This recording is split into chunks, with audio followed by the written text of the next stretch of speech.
Video like जरूर कर लीजिए और ऐसे वीडियो लगातार फ्री में पाने के लिए चैनल को तुरंत सब्सक्राइब कर लीजिए और बेल आइकन को जरूर टैप कर लीजिए ताकि आगे भी सारे वीडियो आपको मिलते रहे। यूट्यूब में फॉलो करते हैं तो प्लीज ये वाला फ्री टेलीग्राम चैनल जरूर ज्वाइन कर लीजिएगा। सारे नोटिफिकेशन सारे अपडेट यहीं पे आते हैं, ध्यान रखिए। नमस्कार साथियों, स्वागत है आप सभी का स्टडी फॉर सिविल सर्विसेज में। ये क्लास है हमारी इन्वायरमेंटल साइंस की और करीब करीब हम इन्वायरमेंटल साइंस में बिल्कुल अपने अंतिम चरण पर धीरे धीरे पहुंच रहे हैं।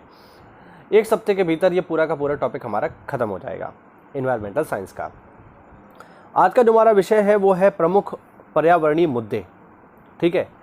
और इनमें जो हम बात करेंगे, जो इम्पोर्टेंट मुद्दे होते हैं जहाँ से पेपर में सवाल आते ही आते हैं, उनकी बात करेंगे। जैसे अगर हम देखें कि कौन कौन से महत्वपूर्ण मुद्दे हैं, तो पहला है ग्रीन हाउस यानी ग्लोबल वार्मिंग है, इसकी चर्चा करेंगे। जैव विविधता को नुकसान, डेजर्टिफिकेशन, ओजोन परत का ह्रास, अम्ल वर्षा, तेल रिसाव तथा खतरनाक अपशिष्टों का निपटान, इनके बारे में बेसिकली बातचीत होगी। एक एक करके इन सबको देख लेंगे। पहला देखिए, पहला जो आज हम जिस टॉपिक पे चर्चा करेंगे वो है ग्रीन हाउस प्रभाव, ठीक है। छोटा सा वीडियो रहेगा और आसानी से हम इसे कवर कर लेंगे। ग्रीन हाउस प्रभाव का मतलब क्या होता है कि धरती के आसपास का तापमान बढ़ना, ये होता है ग्रीन हाउस प्रभाव। इस टॉपिक को वैसे मैं ऑलरेडी आपको बता चुका हूँ, पूरा हमने इसको डिटेल में पढ़ा है, बट यहाँ पर हम ब्रीफ में इसको समझ लेंगे। ग्रीन हाउस बेसिकली क्या होता है, तो मैं आपको पहले भी बता चुका हूँ कि ग्रीन हाउस का इस्तेमाल हम लोग खेती में करते हैं।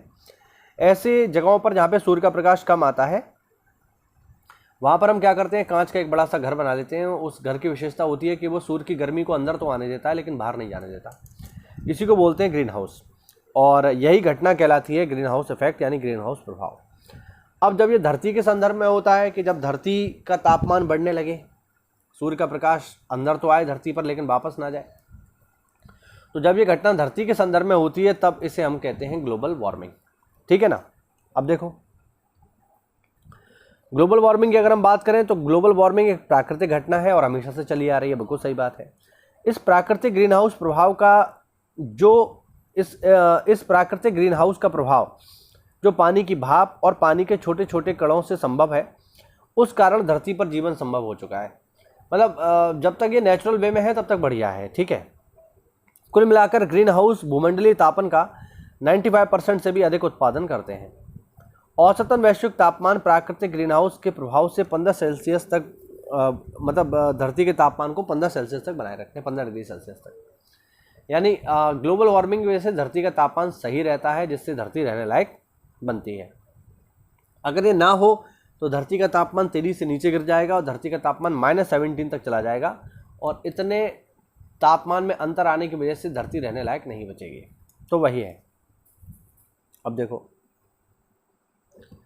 देखो इसके अगर हम स्रोत देखें कौन कौन से हैं, तो हम पहले से भी जानते हैं। कार्बन डाइऑक्साइड है, कहाँ से निकलती है, जीवाश्म ईंधनों से। CFC है, क्लोरोफ्लोरोकार्बन। AC, फ्रिज, हवाई जहाज इत्यादि, ये सब जो है यहाँ से उत्सर्जन होता है। मीथेन की बात करें तो मीथेन जो है मवेशियों के मलमूत्र से निकलती है, धान के खेत से निकलती है, जीवाश्म ईंधनों को जलाने से भी निकलती है, यहाँ से सबसे निकलती है। और N2O यानी नाइट्रोजन ऑक्साइड भी यहीं से सबसे निकलती है। ये है धरती पर प्रमुख ग्रीन हाउस गैसें, ध्यान रखना, इनके नाम आप लोग याद रखना, ठीक है।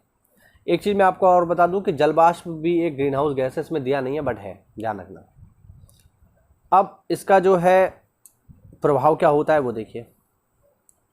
वायुमंडल में कार्बन डाइऑक्साइड की बढ़ती सांद्रता से पौधे प्रकाश संश्लेषण के उत्पादन को बढ़ा देते हैं। बदले में यह अधिक कार्बनिक पदार्थ तैयार करते हैं। यह एक सकारात्मक प्रभाव प्रतीत होता है, किंतु फिर या इसके ज़्यादा होने से क्या होता है, अपतरणों का जल्दी उत्पन्न होना, वह भी लाभदायक पौधों की कीमत पर। पौधों को खाने वाले कीटों तथा अन्य पीड़कों की संख्या बढ़ जाती है तथा अन्य जीवों के जीवित रहने पर भी प्रभाव पड़ता है। अब हम इसका सामना कैसे कर सकते हैं, तो देखो, हमें तत्काल कदम उठाकर ग्रीन हाउस से निकलती हुई गैसों, विशेषकर कार्बन डाइऑक्साइड को कम करने के लिए वैश्विक ऊष्मन को तत्काल कम करना चाहिए। निम्नलिखित चरणों का पालन करके हम ग्रीन हाउस गैसों को वातावरण में उत्सर्जन इनका कम कर सकते हैं। कैसे कम कर सकते हैं? विद्युत संयंत्र तथा वाहनों की ईंधन क्षमता को बढ़ाकर, ईंधन दक्षता को बढ़ाकर, विकास सौर ऊर्जा के कार्यान्वयन, गैर जीवाश्म ईंधनों का विकल्प ढूंढकर, जैसे अभी चल रहा है हाइड्रोजन मिशन चल रहा है इंडिया में, 2030 तक हम लोग 5 मिलियन मीट्रिक टन हाइड्रोजन का प्रोडक्शन करेंगे और आने वाले समय में गैस मतलब जो कार वगैरह हैं वो हाइड्रोजन सेल पे चलेंगे।